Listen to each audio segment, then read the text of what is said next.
Welcome, स्वागत। सभी विद्यार्थियों का स्वागत है। आशा है आप सभी परीक्षा की तैयारी में जुटे हुए होंगे। तो आज इस सीरीज के अंदर हम कुछ और महत्वपूर्ण प्रश्न जो कि लगभग पिछले सालों की परीक्षाओं में आ चुके हैं, तो इन महत्वपूर्ण प्रश्नों को आप लिखें, याद करें। ये निसंदेह आपकी वार्षिक परीक्षा में काफ़ी महत्वपूर्ण साबित होंगे और आपके अंकों की बढ़ोतरी करेंगे। तो आइए शुरू करते हैं। सबसे पहले प्रश्न है कि विश्व के प्राचीनतम योजनाबद्ध नगर का नाम बताएं। तो विद्यार्थियों, हड़प्पा सभ्यता के दो प्रसिद्ध नगर हैं, हड़प्पा और दूसरा मोहनजोदाड़ो। आप दोनों में से किसी एक का नाम बता सकते हैं। अगला प्रश्न है, मगध साम्राज्य में वर्तमान के कौन से नगर शामिल हैं या कौन से क्षेत्र शामिल हैं या शामिल थे उस समय, और आज वो राज्य या वो नगर कौन से हैं। तो इसमें विद्यार्थियों आप राज्य अगर विशेष बताएं तो राज्यों में है बिहार और उड़ीसा, और उस समय उड़ीसा का नाम था कलिंग। अगला प्रश्न है, वैदिक काल में प्रचलित वर्ण व्यवस्था का वर्ण क्रम वह क्या था। तो वर्ण क्रम था विद्यार्थियों ब्राह्मण, क्षत्रिय, वैश्य और शूद्र।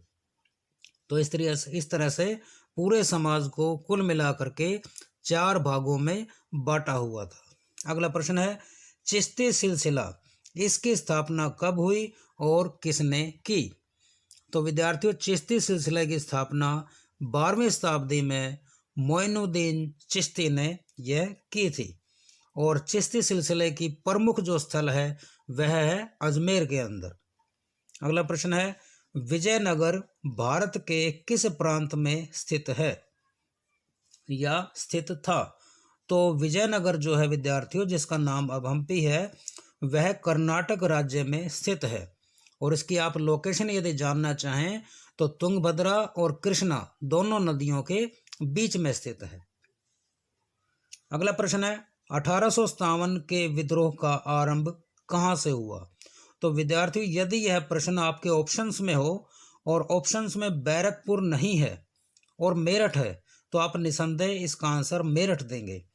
लेकिन यदि दोनों हैं तो आरंभिक जो स्थल था यानी कि जहां से इस विद्रोह की शुरुआत हुई थी तो वह है बैरकपुर छावनी। अगला प्रश्न, नाना साहेब के प्रमुख राजनीतिक सहायक थे वह कौन थे। तो विद्यार्थियों, नाना साहेब के राजनीतिक जो सहायक थे वह थे तात्या टोपे। अगला प्रश्न है कि दिल्ली में विद्रोह का मुख्य नेता कौन था।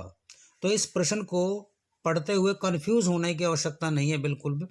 एक तो प्रश्न ये हो सकता है कि दिल्ली में विद्रोहियों का मुख्य नेता कौन था, विद्रोहियों का, और दूसरा है दिल्ली में जो विद्रोह हुआ था यानी कि कंप्लीट एज ए होल उसका नेता कौन था। तो विद्यार्थियों, इस प्रश्न का उत्तर रहेगा बहादुर शाह जफर द्वितीय। यदि प्रश्न पूछा जाए विद्रोहियों का नेता कौन था, जो विद्रोही सैनिक थे उनका नेता कौन था, तो विद्रोही सैनिकों का नेता जो था वह था बख्त खान। अगला प्रश्न, खिलाफत आंदोलन के मुख्य नेता कौन थे। तो विद्यार्थियों, खिलाफत आंदोलन के मुख्य नेता थे शौकत अली खान। अगला प्रश्न, कैसर ए हिंद यह उपाधि किसे प्राप्त थी। तो विद्यार्थियों, कैसर ए हिंद जो उपाधि थी यह महात्मा गांधी जी को प्राप्त हुई थी। यहाँ थोड़ी सी इसके साथ में अतिरिक्त जानकारी देते चलें। कैसर शब्द जो है इसका मीनिंग क्या है, इसका अर्थ क्या है। तो कैसर शब्द फारसी शब्द, इसका मीनिंग है सम्राट, और यह जो ब्रिटिश सम्राट जो थे वो ये उपाधि दिया करते थे। तो कैसर हिंद यानी कि हिंद का सम्राट। और गांधी जी को यह उपाधि क्यों दी गई।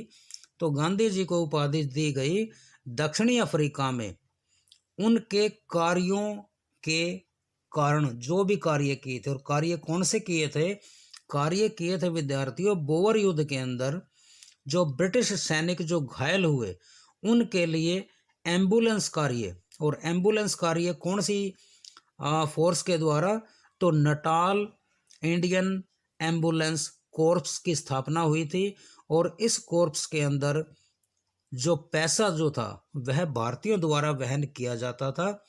तो इस कार्य के कारण गांधी जी को कैसर ए हिंद की उपाधि दी गई थी।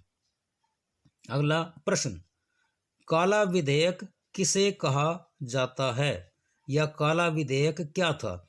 तो विद्यार्थियों 1919 में जो एक एक्ट पास हुआ जिसका नाम था रोल्ट एक्ट, जिसको ना अपील ना दलील ना वकील के नाम से भी जानते हैं, उसे काला विधेयक कहा जाता है। अगला प्रश्न है, 1942 में कांग्रेस द्वारा कौन सा आंदोलन चलाया गया था? तो विद्यार्थी यह आंदोलन चलाया गया था भारत छोड़ो आंदोलन। और इस आंदोलन की मुख्य विशेषता थी यह सबसे बड़ा और सबसे असरदार गांधी जी के द्वारा चलाया गया आंदोलन था।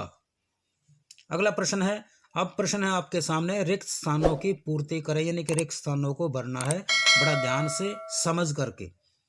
तो पहला प्रश्न है कि कालीबंगा जो कि राजस्थान के अंदर है, तो यही इसका आंसर भी है। कालीबंगा खालिस्तान के गंगानगर जिले में स्थित है, यानी कि किस राज्य के?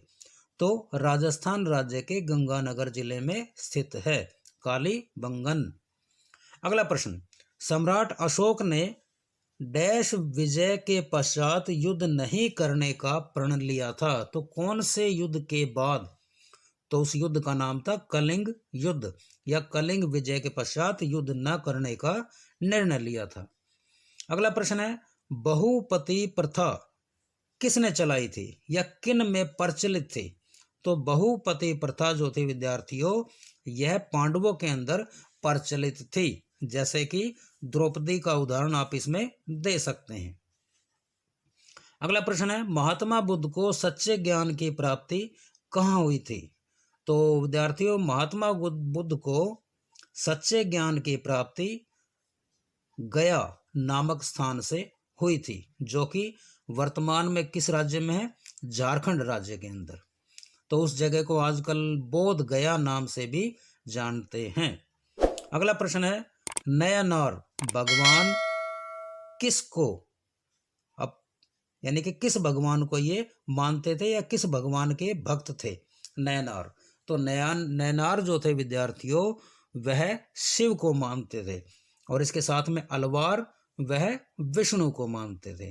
अगला प्रश्न है, विजयनगर किस नदी के किनारे बसा था? तो नदी का नाम बताएंगे विद्यार्थियों, तो वह नदी थी तुंगभद्रा, जैसा कि थोड़ी देर पहले भी जिक्र किया था। अगला प्रश्न है कि अकबर के समय भाषा जो थी वह सरकारी भाषा कौन सी थी, यानी कि किस भाषा को सरकारी भाषा का दर्जा मिला था? तो भाषा का नाम विद्यार्थियों फारसी भाषा। अगला प्रश्न है, फ्रांसीसी बुकानन यह पेशे से क्या थे, यानी कि इनका काम, यानी कि ये पेशा, इनका व्यवसाय मुख्यतः क्या था? तो पेशे से ये चिकित्सक थे, यानी कि डॉक्टर थे, और साथ ही ये भारत का सर्वे करने के लिए भी आए थे। अगला प्रश्न है, संथाली खेती के लिए किसका प्रयोग करते थे? तो संथाली जो लोग थे वह कुदाल का प्रयोग करते थे। अगला प्रश्न है, बहादुर शाह जफर को अंग्रेजों ने सजा दी और सजा देने के बाद में कहाँ भेजा? तो सजा देने के बाद विद्यार्थियों रंगून जेल में भेज दिया था। नेक्स्ट क्वेश्चन है ये आपके सामने, क्वेश्चन नंबर 23, डैश अंतरिम सरकार के प्रधानमंत्री थे? तो अंतरिम सरकार के प्रधानमंत्री कौन थे विद्यार्थियों? तो वह थे जवाहरलाल नेहरू।